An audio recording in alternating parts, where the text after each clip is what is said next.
So we'll see. So that was Zarukan and Giagos. And then maybe one of the best comebacks of the year was Nate. Was it Maness? Maness, right? That's how it's pronounced. Maness? Some of these names. Nate. I'm just saying Nate. So Nate against Gravely. What a wild tale of 2 rounds. Yeah. Nuts. Yeah. Absolutely nuts. Gravely's just absolutely dominating the first round. Almost finishes. If there was 5 more seconds in that round, I forgot who the ref was. He would have stopped it. Saved by the bell, literally. And then... Was it Peterson? I think it was Peterson. It may have been the no-nonsense Keith Peterson. And then we were saying in between rounds, all right, no problem. Gravely's just going to have to just immediately blitz him and finish him. Because, dude, he didn't even look like he was there in the corner.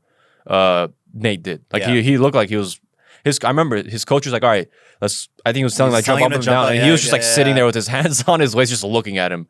No, like, not even moving. He was definitely out of it, man, because Gravely pummeled him. Even when the round started, he didn't even fully look like he had fully recovered yet. Well, and that's what shocks me, I guess, about the whole thing. Like, Gravely should have been able to recognize that. Why didn't you press? You know, you're coming into that second round. Clearly, your opponent is fucked up. You know, press the advantage that you have. I don't understand this. Well, I'm just going to stay back and tap dance with you a little bit. Why? What are you doing? Yeah, I mean, we don't fight, so I don't know. But like when you're watching it, you would think, like intuitively, it seems to make sense, right? You almost had the guy. The only reason you didn't finish him is because the bell rang. His bell was still rung a minute later starting that thing. You would just think, all right, maybe don't go Masvidal flying knee him, but get right into the center of the octagon and control him. He didn't. He was kind of tap dancing. He ends up getting caught. He got caught straight in the dome, and the way he went down was like, holy crap! We all got up and we're yelling, like, what the hell just happened? Because I think I said it right before the round started. I'm like, if this guy somehow pulls it off, that's comeback of the year, or at least one of the comebacks of the year. He goes and does it. Yeah. And I don't remember seeing Maness fight before. Maybe we had, but I don't remember. So I mean, kudos to him. I mean, Tony Gravely. I was saying he looks like Tech 9. So Tech lost one there. It was a tough one. And especially as a fighter, those have to sting a lot when you lose a fight like that. You're like, it's your own damn fault. I went from literally finishing the fight and only not finishing it because of the bell ringing, like the round just ending. 2 more seconds, I was done with that fight. You go from that to now I don't even get half my check because I didn't finish him and I got finished. And now I'm like, crap, I lost that fight. How the hell did I lose that fight? Looking back, it's like, you look at that first round, I don't know what the live odds are. The live odds are probably like, I don't know, minus 5,000. Nuts. This is part of the reason why I get upset when they don't show us the corner. Like, I get it. ESPN and Disney need to milk every single cent out of their viewers. But when we were seeing that in the beginning of the pandemic, when they were showing like the action and interaction between the corners, I felt like it gave the sport a little bit more like interesting appeal, because this could have been one of those things where we could hear Gravely's corner talking to him and we'd have a better understanding and insight of what happened there. Because you would think as a cornerman, you'd be like, dude, you need to go out there. You need to do X, Y, Z. You knocked him down.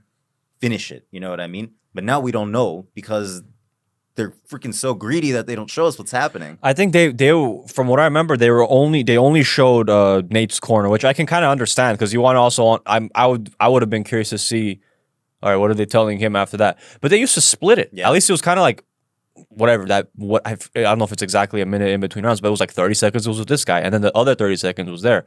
It doesn't seem like they do it consistently anymore either way. Sometimes we don't even hear what's going on. So I don't know, but that was nuts. I think our buddy said Nate got he was one of the guys that got a bonus. Arman also got a bonus, and Anthony Smith also got a bonus. And there was one more person I don't think we got to. Oh, Buckley, which is the next fight. So that'll lead us right to Buckley. Also got 50K. I don't agree with him getting the 50K because up until that knockout, I thought it was an underwhelming performance by both men. I thought it would be the over-under was set at 1.5. And it went to decision. No, sorry, almost went to decision. It finished, 226? Oh, we finished right under 2.5 if it had been 2.5. But up to that point, they were kind of tap dancing. I mean, look at it here. 41 significant strikes for Buckley, and he probably got 5-7 of them ending that fight. And then Arroyo had 21, and he threw a total of 57 strikes. I mean, these guys are fighting at 185. Not enough output. No output at all. Not enough output, in my opinion. I mean, I think in Buckley's defense, because there was a stark height contrast, obviously. So initially, not even initially. It felt like the first couple rounds was that for Buckley. It was like trying to figure out how the hell do I handle this height discrepancy? How do I get up there? And Arroyo was kind of fighting tall too. There was a couple of moments, I think, towards the end, I saw him finally level a little bit because I remember when I was watching, I was like, oh, now they look like they're almost the same height. Because Arroyo was just kind of standing. He wasn't really like bent. His knees weren't quite bent. So I felt like maybe that was the hesitancy in the beginning for Buckley. But I mean, he did what he has been doing, and he ended up knocking him out. Do you think that was so? Do you think he actually hit him in the back of the head? Because the way I saw it was that, like, to me, it looked like his forearm just kind of like smacked the side, and then it kind of wrapped onto the head, back of the head. That's how I saw it. Yeah, I got like 2 or 3 looks at it. The initial one, when he initially did, I'm like, oh, that looked like the back of the head. That's probably why he went down the way he did. And then they showed it a couple times, and what you're describing, I kind of realized that too, that maybe you ended up hitting first on the side and then getting the back. But even if it was clean back, that's the fight ends there, right? Like, you're supposed to call the fight off, I think, right? I mean, we saw a couple technically illegal things. The back of the head isn't called consistently because it's tough. It's kind of tough to control it. One, when you're the fighter on top of someone, and two, even as a ref, it's tough because at that point when they're wailing, they're not going like boom, boom. They're wailing. They're going quick. So it's kind of tough to keep an eye on each strike as it comes because they're close too. Because the fighters obviously don't want to hit the back of the head, but you're hitting the side of the ear, and then that one comes down, you actually smack them in the back of the head, but then you already have that next hand coming following, smacking to the ear. It's kind of hard to keep track with it. But yeah, it was close. It was definitely close. If it didn't hit him in the back of the head exactly, it was close to it. So if it was close to it, but it wasn't legal hit, either way, he won the fight. He ultimately did get the finish, but it wasn't one of his more impressive performances. But he needed that, especially after his last fight. He got head kicked and knockout by that Italian dude, the Chico, whatever his name is. I keep forgetting. But I guess Buckley is interesting to me because the way I was introduced to him was the way everyone was introduced to him. Yeah, exactly. That ridiculous spinning kick knockout. That was insane. And then possibly mostly luck, but still crazy. I'm gonna say entirely luck, dude. like on review of that, 1 in a million. The guy walked into it too. Yeah, it happens. Yeah, and then his next fight wasn't really anything. And then I don't know if the hype is deserved anymore. Like, yeah, you coming off of that KO, the introductory KO, sure. Let's be hype about you, but so far the performance hasn't really been anything exciting at this point. He's just riding that one KO. It's like the Masvidal thing. You get a flying knee and suddenly everybody's like, oh my God, best fighter alive, GOAT. And it's like, no, dude, he sucks. So I'm starting to think like maybe we should reinterpret the way we look at Buckley. So here's what happened I remember I had seen Buckley, the way I was introduced to Buckley is he got smacked around by Kevin Holland. And then Kevin Holland, I think he knocked him out. Yeah, he knocked him out because he knocked him out and his mouthpiece flew out of his mouth. So that's how I first saw Buckley. And then right after that was when he did what he did to Impa, who also fought yesterday and lost and shattered my parlays. And then after that, Buckley fought Jordan Wright, who entering that fight I think was undefeated.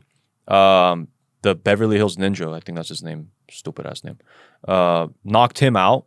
And that was I actually had Jordan Wright in that fight. I thought he was going to win him because I was like, yeah, he got that sick knockout that last fight, but it's all hype. Knocks him out. Credit to him. But then is when he fought the Chirico. That was his last fight for Buckley, where he got head kick knockout. Yeah. Brutal. Because he was a heavy favorite on that one, he being Buckley. Lost that. I think he was like almost minus 300. And then he comes back and then gets another knockout. So I don't think it's like undeserved necessarily. It might be a little more than it needs to be. So like maybe not completely undeserved, but not fully deserved either. I don't know, something in the middle. He's not consistent is the issue. Like if he had a bit more consistency, I'd say like, okay, yeah. He has a one-sided game. Like if you know what he's gonna do, he's gonna try and knock your head off. Yeah. So I don't know. He's not gonna be ranked after this. So well, and I don't know. He's as far as your point about his like one-sided tactics, I noted it down because I found it interesting. You're fighting a guy that's that tall.